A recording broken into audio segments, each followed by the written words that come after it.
قربانی کے دن جب جانور کو ذبح کیا جاتا ہے تو گھر والے کافی مغموم ہوتے ہیں، کافی غمزدہ ہوتے ہیں، ان کو کافی تکلیف ہوتی ہے، لیکن میں آپ کو بتا دوں کہ جتنا غمزدہ، جتنی تکلیف گھر والوں کو ہوتی ہے، جانور کو اتنی تکلیف نہیں ہوتی ہے، کیونکہ جانور کو جب یہ پتہ چلتا ہے کہ میں اللہ کے راستے میں قربان ہو رہا ہوں تو خوشی میں مست ہو جاتے ہیں اور وہ خوشی خوشی اپنی جان دینا چاہتے ہیں، لیکن لوگوں کو ان کی خوشی کا، ان کی مستی کا کچھ احساس نہیں ہے، کیونکہ وہ اپنی خوشی اور اپنی مستی کا اظہار نہیں کر پاتے ہیں۔ اور اس کی نظیر بھی ملتی ہے، اس کی مثال بھی ملتی ہے کہ شہداء کو جب یہ پتہ چلتا ہے کہ میں اللہ کے راستے میں قربان ہونے جا رہا ہوں تو اور مست ہو جاتا اور مگن ہو جاتا ہے کہ میں اللہ کے راستے میں قربان ہونے جا رہا ہوں۔ وہ اپنی مستی کا اظہار اس طرح سے کرتے ہیں کہ وہ دشمن کے صفوں میں سینہ سپر ہو کر معرکہ میں، میدان جنگ میں گھس جاتے ہیں اور اپنی جان کی قربانی دے دیتے ہیں۔ تو یہ مستی تو ان کی ظاہر ہوتی ہے، لوگوں کو دکھتی ہے، لیکن جانور اپنی مستی کو نہیں ظاہر کر پاتے ہیں اور لوگ ان کی مستی کو سمجھ نہیں پاتے ہیں۔ باقی خود شہادت کے متعلق حدیث شریف میں آیا ہے کہ شہید کو قتل ہونے پر اتنی تکلیف ہوتی ہے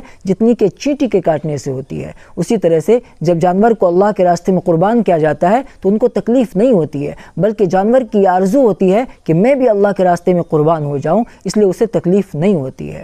تو جانور کو قربان کر کے ان کو راحت پہنچائی جاتی ہے، ان کو تکلیف نہیں پہنچائی جاتی ہے۔ تو جو لوگ بھی بے رحمی کا خیال کر کے قربانی چھوڑ دیتے ہیں وہ جاہل ہے، ان کو دین کا کچھ پتہ ہی نہیں ہے۔